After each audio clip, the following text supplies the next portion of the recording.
আসসালামু আলাইকুম। গতকালের ইসলামী আন্দোলনের সিদ্ধান্তকে আপনারা কিভাবে দেখছেন? আমার কাছে অত্যন্ত বিদারক, মর্মাহত। আমি আসলে ওনাদের এই ধরনের সিদ্ধান্তের কথা কল্পনাও করি নাই। আমি ভেবেছিলাম হয়তো আসন সমঝোতার জন্য কিছুটা দর কষাকষি করছেন। আদতে সার্বিক কল্যাণ বিবেচনায় ওনারা সিদ্ধান্ত নেবেন জন আকাঙ্ক্ষার দিকে লক্ষ্য করে বাংলাদেশের আপামর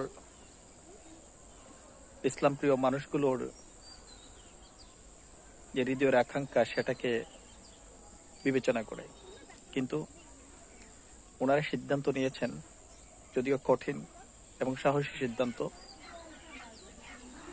আদতে এটা ওনাদের নিজেদের জন্য অন্তত এই মুহূর্তে কতটুকু সুফল বয়ে আনবে আল্লাহ বাকি ভালো জানেন।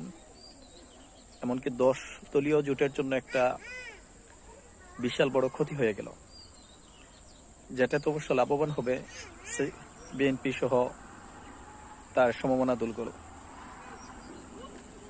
কিন্তু আমাদের যে একটা প্রত্যাশা ছিল বা একটা প্রত্যাশা তৈরি হয়েছিল যে হয়তো সামনের নির্বাচনে মানুষ ইসলামিক দলগুলোকে স্বতঃস্ফূর্ত ভোট দিবে, এই সম্ভাবনা থেকে যে 54 বছর তো আমরা ডান বাম সবকিছুই দেখলাম।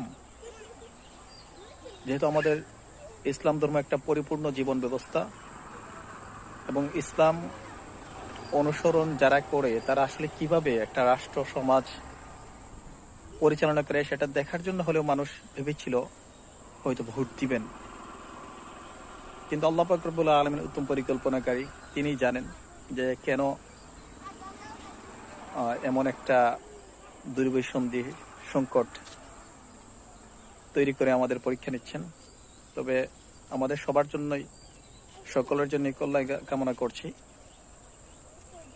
প্রত্যেকের সিদ্ধান্ত যেন ফলপ্রসূ হয়, এটা যেন আমাদের দীর্ঘমেয়াদে আমাদের জন্য সুফল বয়ে আনে, এই প্রত্যাশা করে ভারাক্রান্ত হৃদয় নিয়ে সম্ভাবনাময় স্বপ্ন আকাঙ্ক্ষা থাকা সত্ত্বেও বাস্তবতার নিরিখে সিদ্ধান্তকে সম্মান জানিয়ে সকলের প্রতি সাধুবাদ জানাই। আমরা প্রত্যেকেই সবার প্রতি, অন্যদের প্রতি বিষোদগার না করে আমরা একটু ভ্রাতৃত্বপূর্ণ আচরণের দিকে খেয়াল রাখি। আশা করি আমাদের সম্প্রীতি নষ্ট হবে না, ইনশাআল্লাহ।